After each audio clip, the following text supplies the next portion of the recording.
외롭다 하여 스스로 명철하다 하는 그들은 화 있을진저.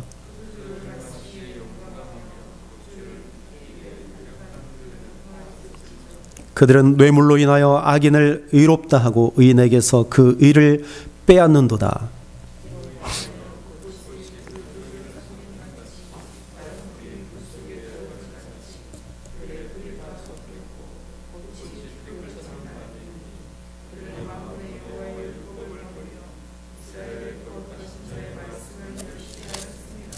그러므로 여호와께서 자기 백성에게 노를 바라시고 손을 들어 그들을 치신지라. 산들은 진동하며 그들의 시체는 거리 가운데 분토같이 되었으나 그 노가 돌아서지 아니하였고 그 손이 오히려 펴졌느니라.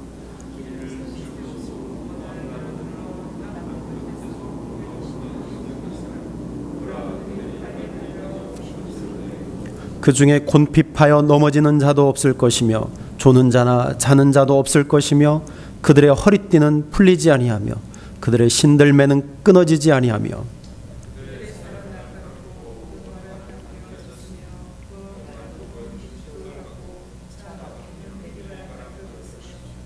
그 부르짖는 것은 암사자 같을 것이요 그 소리 지름은 어린 사자들과 같을 것이라.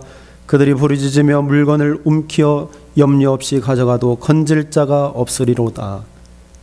그날에 그들이 바다 물결 소리같이 백성을 향하여 부르짖으리니 사람이 그 땅을 바라보면 흑암과 고난이 있고 빛은 구름에 가리워져서 어두우리라. 아멘. 이사야 5장 말씀입니다. 이사야 5장은 포도원의 노래입니다. 제목이 포도원의 노래인데 이사야가 그 포도원을 노래하고 있는데요.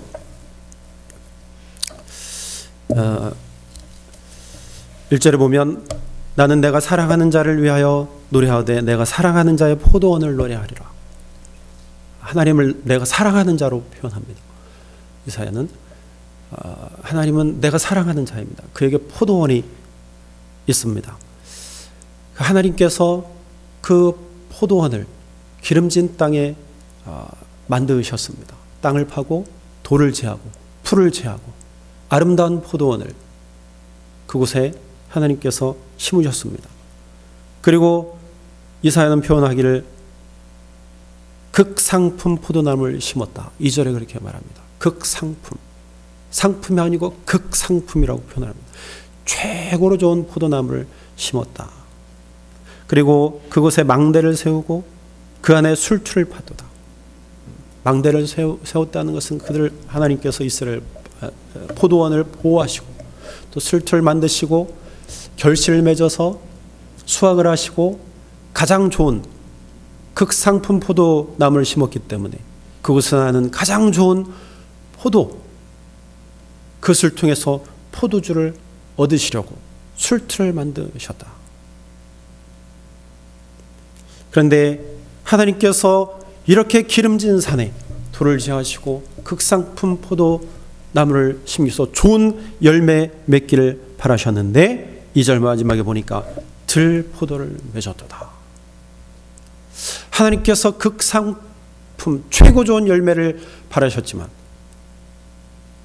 아주 좋은 나무에서 아주 괴팍한 아주 좋지 않은 누구도 거들떠 보지 않는 들포도 열매를 맺었다고 이야기합니다. 그게 바로 이스라엘 백성이라는 거죠. 7절에 여호와의 포도원은 이스라엘 족속이요 그가 기뻐하시는 나무는 유다 사람이라. 그들에게 정의를 바라셨더니 도리어 포악이요 그들에게 공의를 바라셨더니 도리어 부르짖음이었도다. 하나님께서는 공의와 정의를 원하셨는데 이스라엘 백성들은 오히려 포악하고 부르짖음이 가득한 땅으로 만들었다라고 말씀합니다. 하나님은 정의와 공의를 원하셨어요. 그런데 하나님께서 주신 복, 은혜를 그들이 망각하고 하나님도 버리고 이웃도 버리는 그러한 어처구니 없는 삶을 그들이 살아갔습니다. 오늘 12절에 보니까, 후반절에 보니까 이렇게 말씀합니다. 여호와께서 행하시는 일에 관심을 두지 아니하며 그의 손으로 하신 일을 보지 아니한도다. 이스라엘 백성들은 하나님이 하시는 일, 하나님이 베푸시는 그 손길을 기억하지도 않고 생각하지도 않고 온전히 자기의 뜻대로 행했다는 것이죠. 정의를 짓밟고 공의를 짓밟고 가난한 자를 짓밟고 신한 켤레로 사람을 사고 파는 그러한 일에 앞장서는 이스라엘 백성들을 보시고 하나님은 그냥 두시지 아니하겠다는 거예요. 그들을 심판하시겠다는 겁니다. 오늘 보니까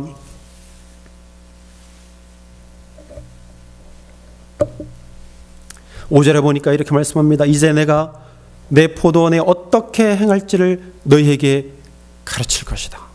이를 것이다. 내가 그 울타리를 걷어 먹힘을 당하게 하며 그 담을 헐어 짓밟히게 할 것이다.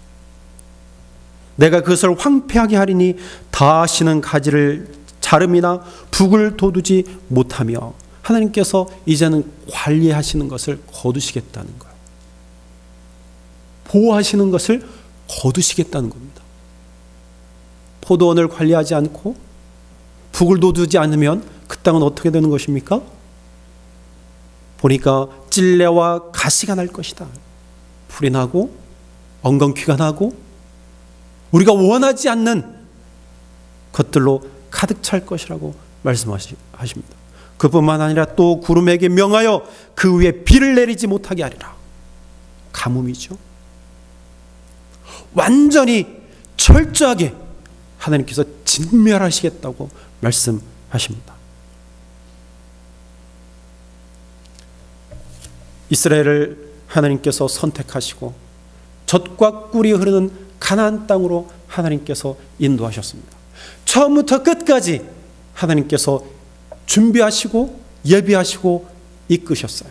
그리고 그곳에 있는 족속들을 물리치게 하시고 젖과 꿀이 흐르는 땅을 하나님께서 만드셔서 그곳에 이스라엘 백성들을 심으셨습니다. 그리고 그곳에서 그들이 하나님을 섬기고 이웃들을 사랑하며 살기를 원했습니다. 즉 공의와 정의를 세우며 살기를 원하셨습니다. 그러나 그들은 하나님을 저버리기 시작했어요.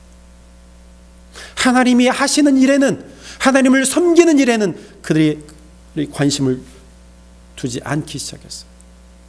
이제는 거짓과 술수와 부패와 우상을 섬기는 일에 그들이 앞장서기 시작했던 것이죠. 이사야 선지자는 그 모습을 분명히 보았습니다.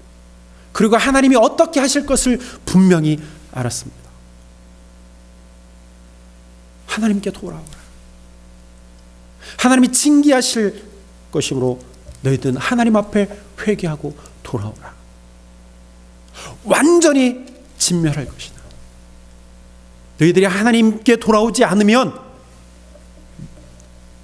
하나님께서 손을 거두시면 너희들은 큰 고통을 당할 것이다. 오히려 이방인들을 도우셔서 이방인들을 통하여서 징계하실 것을 분명하게 말씀하십니다. 오늘 14절에 보니까 그러므로 소홀히 욕심을 크게 내어 한량없이 그 입을 벌린즉 그들의 화로움과 그들의 많은 무리와 그들의 떠드는 것과 그 중에서 즐거워하는 자가 거기에 빠질 것이라. 다 소홀에 빠져버릴 것이라고 경고합니다. 그리고 26절부터 보면 또 그가 기치를 세우고 먼 나라를 불러 땅끝에서부터 자기에게로 오게 할 것이다. 즉 이방 민족을 들어서 하나님께서 그 사랑하시는 땅, 하나님께서 이스라엘 백성들에게 주시는 그 땅으로 불러 들이신다는 말씀이에요. 보라, 그들이 빨리 달려올 것이로되 그 중에 곰핍하여 넘어지는 자도 없을 것이며 조는 자 나 자는 자도 없을 것이며 그의 허리띠는 풀리지 아니하며 그들의 들매끈은 끊어지지 아니하며. 보세요. 이 말이 지금 누구에게 주시는 말씀이어야 돼요? 늘 하나님께서 이 말씀은요, 이스라엘 백성들에게 주시는 말씀이야. 너희가 넘어지지 아니하리라, 피곤하지 아니하리라, 내가 너와 함께 할 것이다. 그런데 오늘 이방 민족을 불러들이는데 하나님께서 그들을 피곤치 않게 하시고 넘어지지 않게 하시고 자빠지지 않게 하신다는 거예요. 하나님이 이스라엘 백성들을 도우시지 않고 이방인을 도우시는 형국이 되어진다는 거예요. 이 어찌 된 일입니까? 하나님의 능력의 손, 권능의 손을 이스라엘 백성들로부터 이방 민족에게 옮기셔서 그들 도우심으로 이제는 이스라엘 백성들, 하나님의 백성들을 징계하시겠다는 거예요. 왜 이런 일이 일어납니까? 하나님께서 원하시는 열매를 맺지 못했기 때문이에요. 좋은 열매를 맺기를 하나님께서 원하셨지만 그들은 들포도 열매를 맺었어요. 마태복음 3장 10절에 보니까 이미 도끼가 나무 뿌리에 놓였으니 좋은 열매 맺지 아니하는 나무마다 찍혀 불에 던져지리라 말씀합니다. 사랑하는 성도 여러분, 이스라엘 백성들은 하나님께서 원하시는 좋은 열매를 맺지 못했습니다. 들포도 열매를 맺었어요. 그것은 7절 아까 말씀드렸듯이 정의, 공의, 그들이 버리고 포학과 부르짖음의 열매를 맺었기 때문입니다. 하나님을 사랑하지 않고 이웃을 사랑하지 않았어요. 하나님을 버리고 이웃을 버렸습니다. 잘 사는 것에 도취되었어요. 부흥하는 것에 도취되었습니다. 사회가 안정되어지고 정치적으로 안정되어지니까 도취되었어요. 자만했습니다. 교만했습니다. 특히 하나님을 배반하고 하나님 앞에서 패역하여서 우상을 섬기는 일, 그것에 앞장선 이스라엘 백성들. 하나님은 사랑의 하나님이시지만 공의의 하나님이세요. 하나님은 죄를 반드시 심판하십니다. 죄를 그냥 넘겨버리지 않습니다. 하나님은 죄에 대해서 반드시 심판하신다는 사실이에요. 사랑하는 성도 여러분, 이 땅 가운데 하나님의 공의, 하나님의 정의를 세워 나가는 것이 우리의 일입니다. 우리가 해야 할 일들이. 여러분, 기독교는 도덕적인 종교가 아니에요. 윤리적인 종교가 절대 아닙니다. 예수 그리스도를 믿어야만 우리는 구원받습니다. 그러나 우리가 그리스도인이기 때문에, 하나님을 믿는 하나님의 백성이기 때문에 도덕적인 사람이 되어줘야 되고 윤리적인 사람이 되어줘야 됩니다. 사회의 책임, 공동체의 책임을 다 해야 합니다. 왜냐? 그리스도인이기 때문에 그래야만 합니다. 오늘 이 시대에 음란과 거짓과 우상과 폭력과 악독으로 가득 찬 사회가 되어지고 있습니다. 이 시대에 우리가 하나님의 정의를 세우지 않으면 안 돼요. 내가 바로 서야 돼요. 내가 하나님의 백성으로서 책임을 다 해야 합니다. 들포도 열매를 맺으면 안 돼요. 그리스도인들이. 얼마나 많은 교회들이, 얼마나 많은 그리스도인들이요, 들포도 열매를 맺고 사는지 알 수 없습니다. 이 아침에 하나님 앞에 다시 한번 우리의 모습을 내려놓고 기도합시다. 하나님, 우리 가운데 좋은 열매 맺게 하옵소서. 도와주옵소서. 내가 혹시 들포도 열매를 맺고 있는 것은 아닙니까? 다시 한번 하나님 앞에 고백하고 기도하고 하나님의 도우심을 구하십시다. 그래서 오늘 하루 또 정말 좋은 열매 맺는 하루가 되기를 주님의 이름으로 축원합니다. 기도하겠습니다. 하나님, 들포도 열매가 아닌 좋은 열매 맺게 하옵소서. 도와주옵소서. 하나님, 우리 가운데서 하나님의 능력의 손, 하나님의 권능의 손을 거두어 가지 마시옵소서. 하나님의 정의와 하나님의 공의를 세워 나가기를 원합니다.